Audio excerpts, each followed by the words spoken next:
정제 가공한 당이야. 가공 탄수화물. 가공 정제된 탄수화물의 최고치가 뭔지 아세요? 술이에요, 술. 알코올. 막걸리도 똑같아요? 근데 어떤 분이 그러시던데 막걸리는 효소가 많아서 괜찮지 않냐고. 양이 문제예요, 양이. 그 정도는 충분해요. 한두 잔 먹는 거 정도는. 어떤 사람 그것조차도 절대로 안 된다고 그러는데 한 번씩 드신다고 하면 양만 너무 많지 않으면 우리 문제에서 다 해결해. 계속 드시는 거예요, 문제. 습관적으로. 그래서 매 끼마다 나는 끝나고 나서 고구마 건강식이라고 착각을 하고 있어. 익힌 고구마를. 그리고 누룽지도 건강식 같이 보여요. 근데 걔를 습관적으로 이렇게 채워줬다. 습관이 되는 거야. 걔가 들어와야만 이제 세포도 포만감을 느껴. 포만감은 얘가 느끼는 거거든. 얘가 느끼는 게 아니에요. 네. 얘가 습관되니까 이제 포만감을 느끼는 거예요. 그렇게 돼버리면은 그것은 해결하는 방법은 마음의 문제이거든. 아까 얘기한 이제 그런 식으로 좀 조절을 하셔야 되고. 막걸리보다도 어떻게 보면 제가 그때 조금 더 나빠요.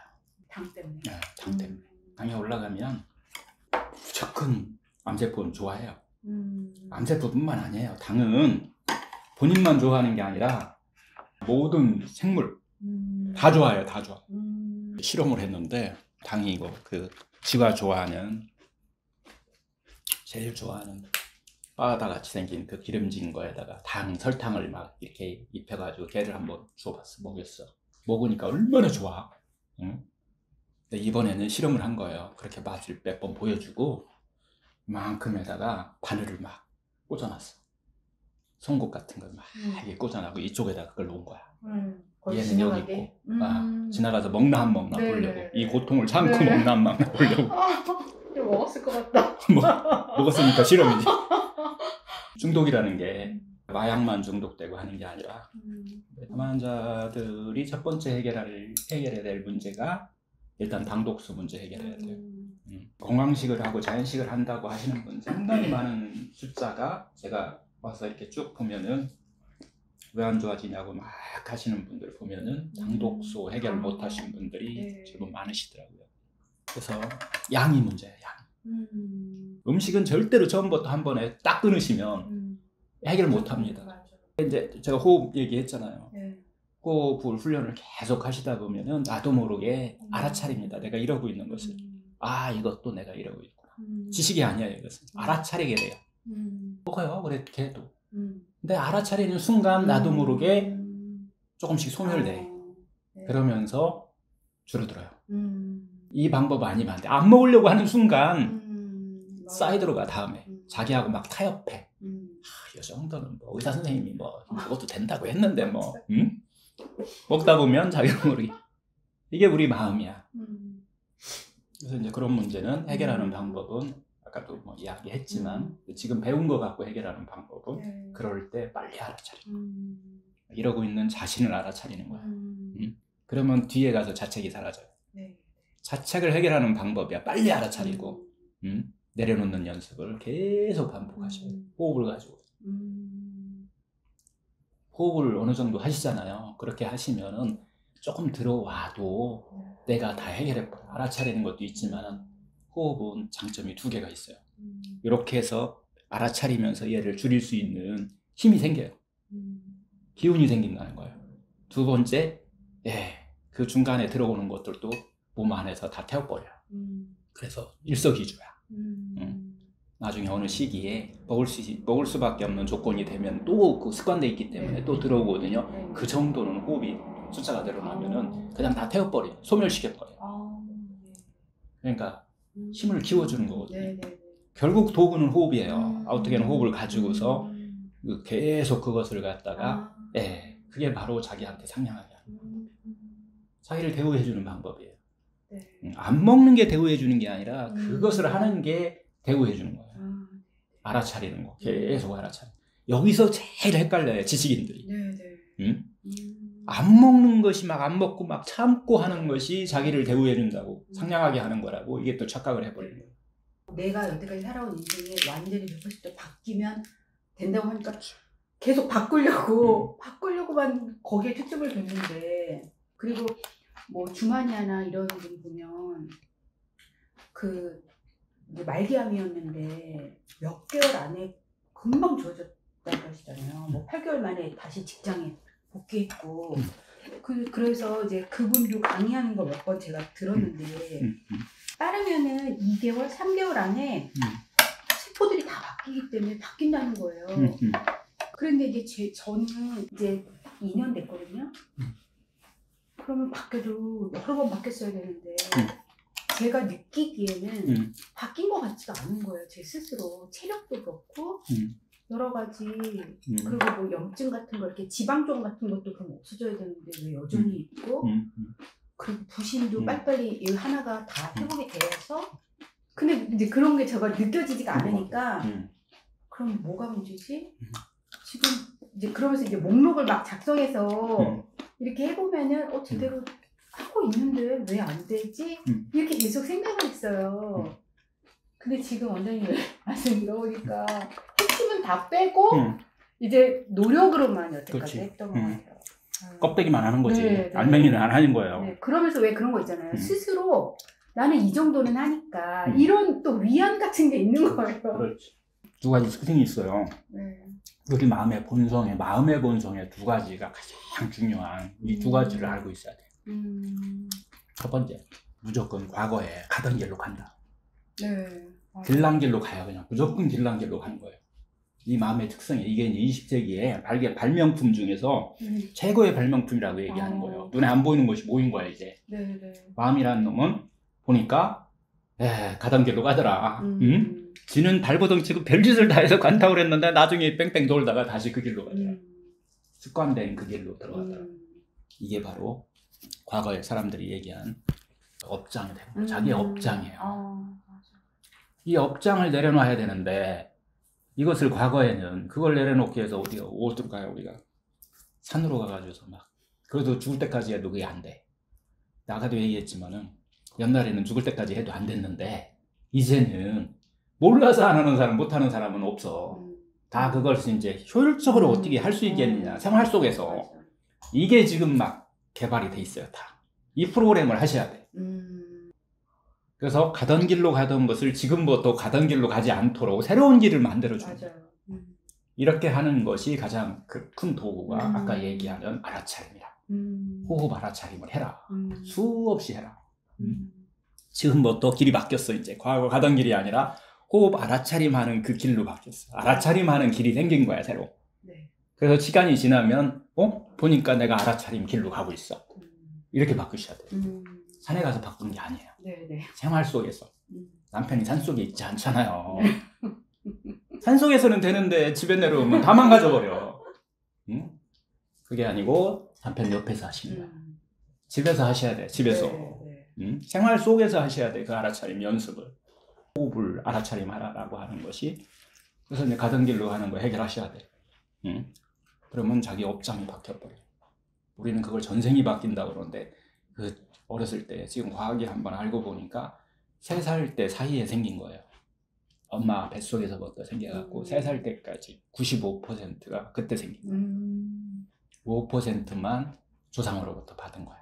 이게 이제 후속유전학이라고 하는 건데 이렇게 자기가 몰라.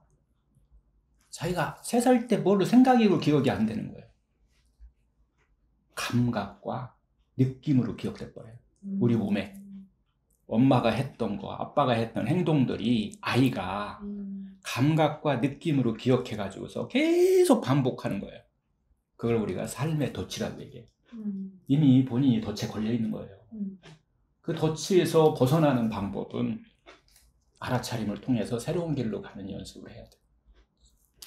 그게 프로그램으로 들어가야 돼요. 그게 같이 어디서 산속에서가 아니라 생활 속에서 자연스럽게 그 프로그램들이 이제 하셔야만 이 3개월에 세포가 바뀌어요. 그게 아니면 옛날에 생긴 놈이 그대로 또 생겨. 반복해서 계속 가던 길로 나더라. 두 번째 포인트예요. 2가지거든요. 2가지만 확실하게 이해하시면은 이제 지금 이 음식을 하는 것은 좀 왜냐면 이건 물질이기 때문에 쉬워요. 그냥 하다 보면 재미가 붙어요. 먹을만 하잖아요 지금. 밥 먹지 말라는 얘기 아니에요 절대로. 이따가 이제 밥 먹을 거예요. 고기 좋아해? 먹으라는 얘기예요. 근데 마지막에 먹으라는 얘기예요. 많이 못 먹겠죠. 이렇게 배부른데 뭐 맛있겠어요? 시장이 반찬인데 이미 세포가 충만돼 있기 때문에 충분히 배가 부르기 때문에 달라는 얘기를 안 해요.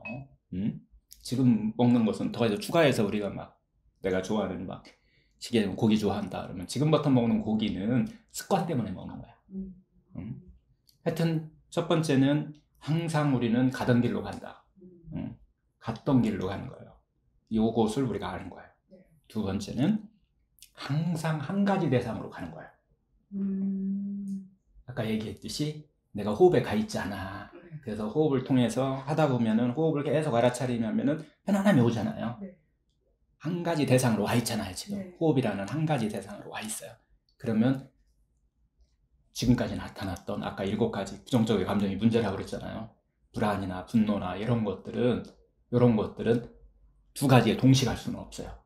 우리 마음의 특징이에요.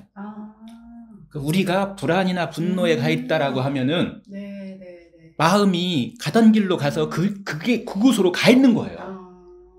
근데 우리는 착각해요. 얘가 두 가지 생각을 하는 걸로. 두 가지가 왔다 갔다 하는 거예요. 왔다 갔다 하니까 자기는 막 생각을 여러 가지 하는 걸로 착각해버려요. 생각은 항상 한 가지밖에 못한다. 이 생각을 내려놓고 그 생각을 하고 있는 거야. 거기에 안 가 있으면은, 쉽게 호흡에 안 가 있고 그 편안함에 안 가 있으면은 반드시 불안에 가 있다. 부정적으로 가 있는 거예요. 내가 느끼지 못했을 뿐이지. 5만 가지 생각을 한다고 하잖아요. 실제적으로 검사를 해보니까 뇌에 요즘 다 할 수 있어요. 뇌파가 문제가 아니라 fMRI라고 하는 이 장비를 갖고 사진 찍을 수 있어요. 색깔로 다 사진 찍을 수 있어요.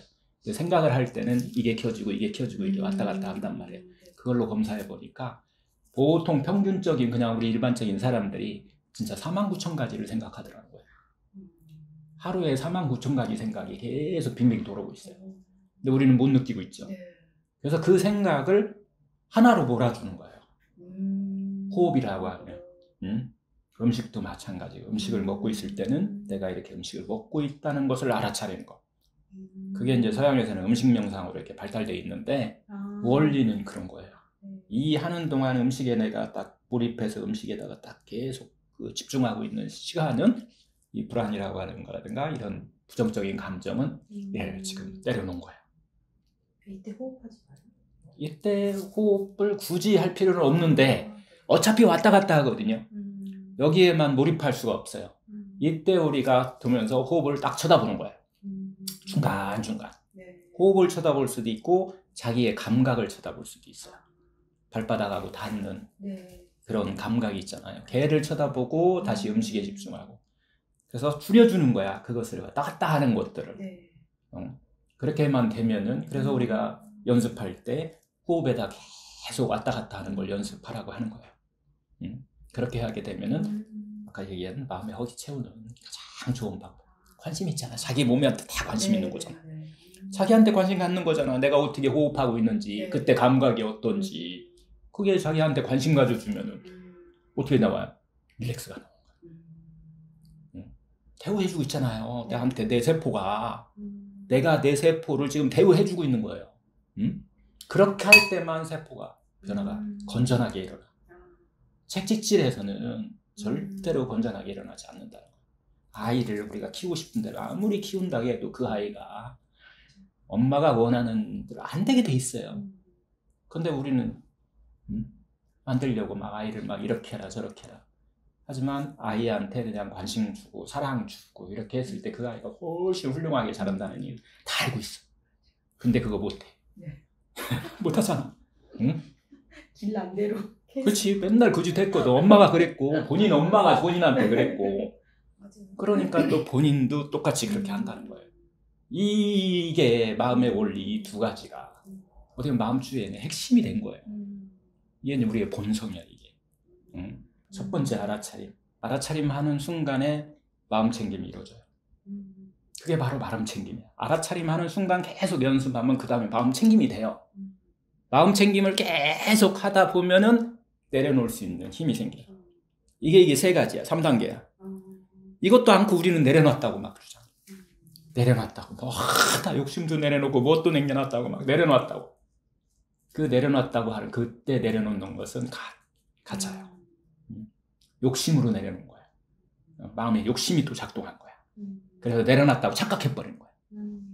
이 연습이 되셔야만이 내려놓을 수 있어요. 집착해서 내려놓을 수 있어요. 그래서 호흡을 대상으로 하면 호흡은 아까도 얘기했지만은 이 과정을 할 수 있는 다 그 안에 들어가 있고 또 하나 호흡이 왜 호흡을 하라고 하는 얘기냐면 그 안에 에너지를 만들 수 있는 산소를 공급해 줄 수 있기 때문에 에너지도 만들어줘요.